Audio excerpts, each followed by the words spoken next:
Who is the single most powerful and the greatest Jedi in all of Star Wars lore? Well, I think the answer is actually pretty obvious. Luke Skywalker, to me, is the ultimate Jedi. When we look at the interpretation of Luke in Star Wars Legends, there is little denying that he has become everything that a Jedi was meant to be. You may have clicked on this video because you expected us to exclusively talk about Grand Master Luke, and how he beats all the competition due to his raw strength and command over the Force. But that kind of power was never the core to Luke's character, nor is it what made him the greatest Jedi that has ever lived. The EU novel says this about the Grand Master. Seen through the Force, he was a maelstrom of luminous energy, a force storm against which there was no shelter. And yet all of his energy poured from a calm center, an eye. The power that Luke Skywalker possesses is in fact a byproduct of the strength of character that he possesses, all the lessons that he has learned on the pathway to destiny that has led him to the Grandmaster role. So what makes Luke Skywalker the greatest Jedi ever? The holocrons beckon us, my friends, so open your curious minds as we pay respect to Luke Skywalker, the ultimate interpretation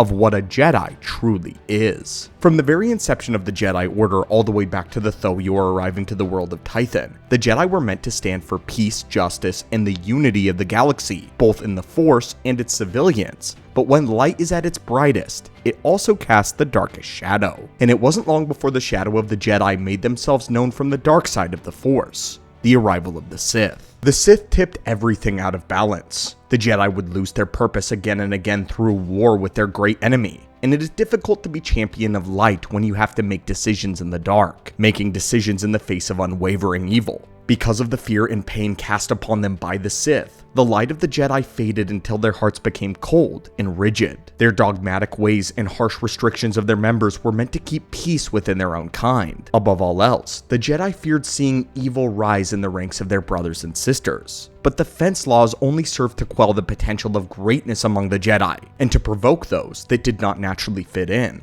They did achieve the peace that they desired for a time, but by then, the warring with the Sith had changed them, and the Jedi worshipped their own success, their political supremacy, instead of listening only to the Force. Ultimately, the arrogance and dogma of the Jedi Order would be their undoing, and the balance of the Force would tip out of their favor. The Force would correct itself, and Sidious would rise to power. But not all was lost. The chosen one of ancient prophecy had emerged from the whispers of myth. A boy promised to bring balance to the Force, to eradicate that which made the Jedi fall from grace. The Jedi suspected that this prophecy meant the Sith though, and not themselves. Fate stabbed the Jedi Order in the heart, twisted the knife as the very dogmatic ways of the Jedi set them up, protecting their members from falling to the dark side. Those same laws drove Anakin into its arms, and from the ashes of the Jedi Purge, only a handful of Jedi lived. Only a pitiful 1%. 1% of 10,000 Jedi Knights of the Republic were left, and that number dwindled with each passing day. Those that remained did not have the heart to even call themselves Jedi. They were lost, and in reality, only two real Jedi Masters remained: Obi-Wan Kenobi and Yoda, those that decided to hide until the time was correct. This is where Luke Skywalker's journey begins, the new hope for the galaxy, for the Force, and for the Jedi. He was born of Anakin Skywalker and Padme Amidala. His inheritance was all the potential of his father and the humility of his mother. Luke was not brought up with a traditional Jedi education like those before. Instead, he was given the very thing that was taken from Anakin: a home, a family, and a complete, carefree childhood away from the troubles of the galaxy. This taught Luke love and loyalty, and yet he had a longing for adventure and excitement, along with a desire to know who his father was. Only then did the Force bring him back to Obi-Wan. The Force needed Luke to experience love so that he could carry that with him, because that was something that Obi-Wan could not teach him in Jedi training. The Jedi of old were taught to have a general compassion, to care for all those indiscriminately, but they weren't allowed to have any attachment. Luke himself was armed with love though. This was his greatest ally, and his most powerful weapon. This would be the single thing that made him stand out from all of the other Jedi from centuries past. The thing that set Luke Skywalker apart. A love that defined his character. The family that he knew was taken by the Empire, burned by stormtroopers, and as far as Luke knew, Darth Vader had betrayed and murdered his father. But he did not seek revenge. Luke only sought to honor their memories by becoming a Jedi. And from the Jedi Master Obi-Wan Kenobi, Luke would learn discipline. This begins the trend which sets Luke apart from all other Jedi, which was how he took aspects from all the people that he met and experiences that he had. His father Anakin knew how to learn from the fighting styles of those he fought, such as Obi-Wan and Dooku, but Anakin's flaw when he only paid attention to how people fought instead of how they lived. Luke Skywalker learned how to be diligent in the training from Obi-Wan, and then he would learn wisdom from Yoda. The Grandmaster taught him that being presumptuous in what it meant to be a Jedi was wrong. A Jedi did not crave adventure or excitement. They cannot look away to the stars in the future. They must have a serious mind, pay attention to where they are, what they are doing. And Yoda also taught Luke how to open his mind, how to believe in the impossible. This is the Force. Nothing was truly too big to ever overcome. And in the dark side cave of Dagobah, Luke ignored the advice to leave his weapon behind. That was when the Force decided to speak to Luke directly. It warns him that if he is not careful, then he will become just as Darth Vader is. But Luke was very much unlike the Jedi of old. He did not fear the dark side. All Luke knew was that his friends were in trouble and that they needed him. His loyalty to his friends was only rivaled by Anakin, and Vader knew how to use this against him, to torture his friends, to lead the boy to a trap. Luke purposefully ignored all the signs that it was a setup because his friends needed him. Anakin would have too. Luke's love shined through once again, beating back the fear of darkness as he charged headfirst into battle, a battle that he knew that he would not win. And yet, when the bombshell dropped and Luke learned that his father was Vader, he could have collapsed completely under this burden. He would have been bitter against Obi-Wan, sought revenge for his severed hand. But instead, Luke went back to Obi-Wan's hut on Tatooine, humbly searching for answers to become an even greater Jedi than before. Rather than give up on hope after losing his father's lightsaber, Luke forged one for himself using a synthetic crystal. He crafted his own weapon, his own lightsaber out of scrap of Tatooine. And at this point, Luke had only been studying the Force for 3 years. He had only really gotten a collective month and a half of training from Yoda and Obi-Wan. But this wasn't because he was just that good. It was because Luke worked hard and did his best even though he had failed dramatically time and time again. Later, Vader would admire and even compliment the craftsmanship of Luke's Jedi weapon. Vader was pleased with how far his son had come with so little. And a few years later, when Luke was a powerful Jedi Knight, he was ready to face Vader again, but not in combat. Luke had an innate connection with the Dark Lord, and he knew this. He still believed that Anakin was alive. In Vader's life, Luke does not represent the past the way that Obi-Wan or even Ahsoka does. Luke represents a second chance at a future. The only person left that truly believes in the good within Vader is Luke. And on the Death Star, he did everything he could not to fight Vader, even though by now he was able to reasonably hold his own. Witnessing him firsthand, Palpatine secretly desires the power of Luke, but he also fears and respects it. Luke is in the crossroads of destiny, a place where many Jedi have failed. The Emperor is right before him, goading the boy to strike him down. But Luke's mind is on saving his father. This stokes a conflict within the machine body of the Sith Lord, and Luke once again employs the weapon of love against darkness. Years earlier, Dooku had used the dark side called Unmatched, utilizing insults, belittling words to inject doubt within Anakin's mind. A powerful technique meant to unbalance Jedi, cut them off from the Force, make them question who they are. But Luke openly admitted to using a light side version of this. Luke chose words of love, encouragement, compassion, trying to reach inside the pained mind of Vader, weakening his position in the dark side. Even when Vader forces Luke to taste the dark side, causing the boy to beat him down mercilessly, the son of Skywalker realized that he and his father were no different. He failed at the cave when he brought his weapon with him. But here, on the Death Star, a new darkness had risen. The Emperor's throne room, and it would be here where Luke would finally learn the greatest lesson of a Jedi. He did not need a lightsaber, he did not need his weapon, and he would toss it away.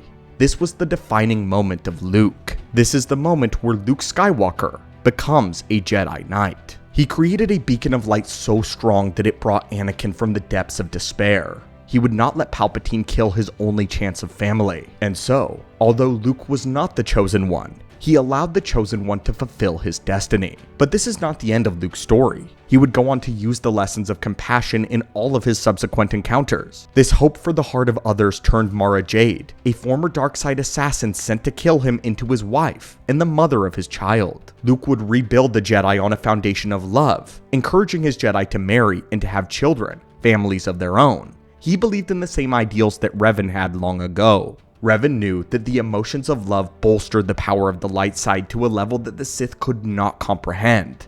Luke's Jedi were the strongest, even debatably more powerful than the Jedi of the Old Republic. They could have families, they could love, families that they would fight to protect. Their children would bring a new generation of even more powerful Jedi. But beyond even this, Luke learned from the mistakes of the past. He allowed his Jedi to have lives of their own. Many who trained under his Jedi Praxium went on to protect different sectors of space, living out their own lives with their own people. And Luke found the principles of Qui-Gon Jinn in listening to the will of the Living Force. The Living Force taught Luke great patience, discernment when faced with difficult decisions. But one of the best parts about the character of Luke is that despite all of this development, he was not perfect. He still gave in to his emotions and his feelings. A great example of this is the Sith Lady Lumaya. For the longest time, Luke believed that Lumaya was not evil, and had tried again and again to get her to embrace the light as his father had. But when Mara Jade was killed, and all the evidence stacked up against Lumaya as being the murderer of Luke's wife,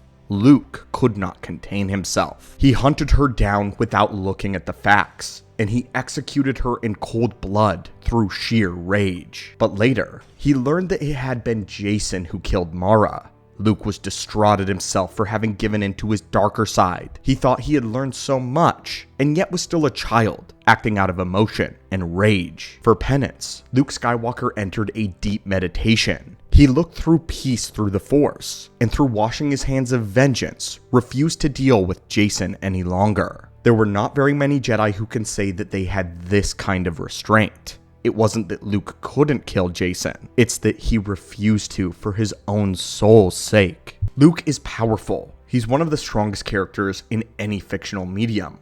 But the best part about Luke is his strength of character. He had the strength tested through a crucible of trials. He would lose friends and family to his great enemies, and he had to make a lot of decisions that would not sit well. But Luke found another kind of strength. The dark side rewards those who seek power with more power as long as they will do anything to attain it. But the light is the opposite. The Force rewards those who don't desire power, looking instead to have an understanding. It is those who do not desire power that are the most deserving of it. And it is because of this principle that Luke Skywalker ended with tremendous amounts of power in the Force. More than any other Jedi or Sith in history.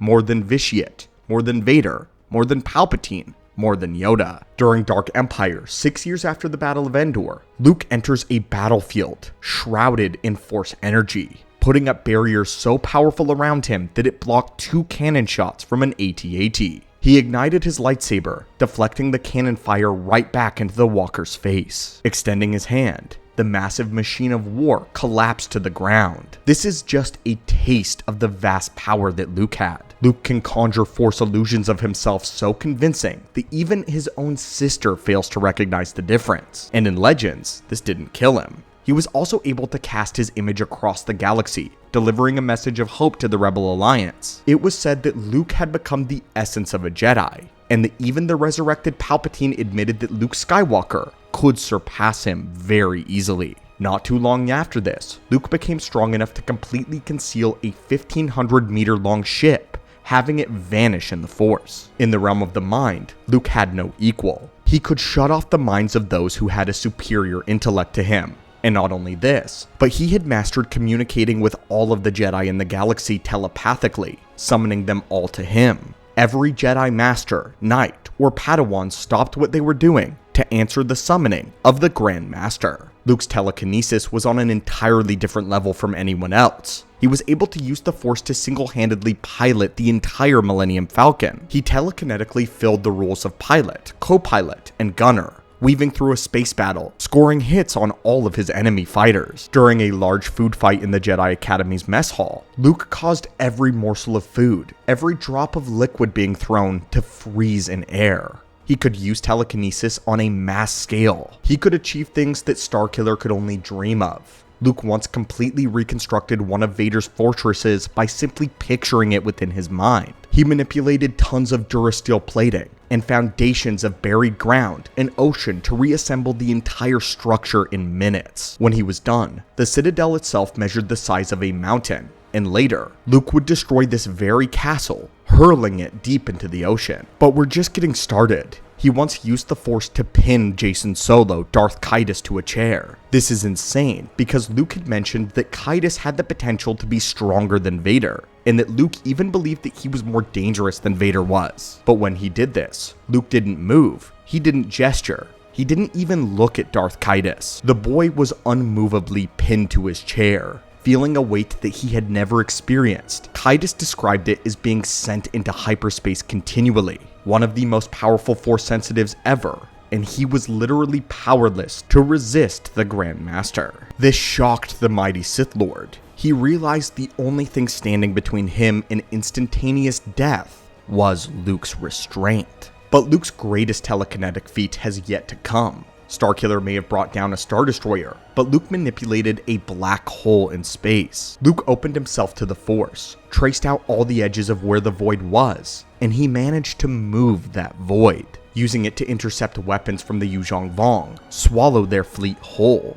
And this was while the Vong were actively attempting to use their weaponry to manipulate the black hole as well. So Luke wrestled control of the anomaly out of their grasp and then used it against them. Luke also had mastered older abilities, such as Plo Koon's Electric Judgment, the Jedi variant of Force Lightning, but Luke created the new ability Emerald Lightning. Since Luke had experienced the full strength of real Sith lightning from Sidious, he could conjure his own sparks through the Force, but using feelings of justice rather than hate. They were green in color and was extremely powerful. Luke once shot the Yuuzhan Vong warrior with his Emerald Lightning, felling him like a tree. Keep in mind, this particular warrior had lightsaber-resistant skin, but was dropped instantly by Luke's lightning. Luke was also more familiar with the esoteric Force. Luke once casually mentioned that he had mastered the Aang-Ti ability to fold space. This power allowed him to fold the fabric of space to pass himself or other objects from one location to another. Basically, Luke mastered teleportation. But with all of this said, we don't even scratch the surface of Luke's feats and powers in this video today. Luke's understanding of the Force was so vast in his older age, no one ever really knew how powerful he was. Despite all the feats that we mentioned, Luke doesn't really flex his power that often at all. He keeps it humbly and wisely hidden away. His niece Jaina Solo once believed that she hadn't even seen half of Luke's true power, maybe not even a quarter of it. He had begun as a simple farmer boy, on a backwater world that no one cared about. But Luke had grown to fulfill the potential of the Chosen One. In Star Wars, and in the galaxy, there was never a Jedi like Luke Skywalker before, and there will never be one like him after. But how does this incredible man end his life, end his story? He learned the true nature of the Force, becoming one with it for a period of time. He nearly passed on into the actual realm of the Force, but in the process he learned the nature of the light and the dark side. Luke achieved the first complete and total understanding of the Force, and if he had wanted to, he could have become a godlike being, levels in the Force surpassing the ones of Mortis, surpassing any Sith, any Jedi. But Luke managed to bring himself back from this. Luke never wanted this. He wanted to return to his home, to his family. The same farm boy that long ago didn't desire power, still didn't want it here. All he had to do was reach out, claim it. But that was never who Luke was. Luke Skywalker ended his final adventure in a cantina, sitting at a table with friends, sharing a drink, and reminiscing of the past. Luke Skywalker is the ultimate Jedi. There is no contest, there is no debate. But he wasn't the ultimate Jedi because of his inspiring power. It was because of his heart. The lessons were the greatest part of his legacy, the reason he was able to keep growing, evolving. Luke never became stagnant for long because he was always bouncing back when he was knocked down. He wouldn't hide away on some island somewhere for the rest of his life as the galaxy around him tore itself apart. Luke wasn't afraid of the power of the Force or the potential of an individual. He cultivated power. It was given to him, but he cultivated it with hope, patience, peace, and most importantly, love. Thank you all so much, my friends, for watching this video today. If you made it to the end of this holocron, then please let us know how much you love Luke down in the comments down below. And as always, guys, thanks so much, and may the Force be with you.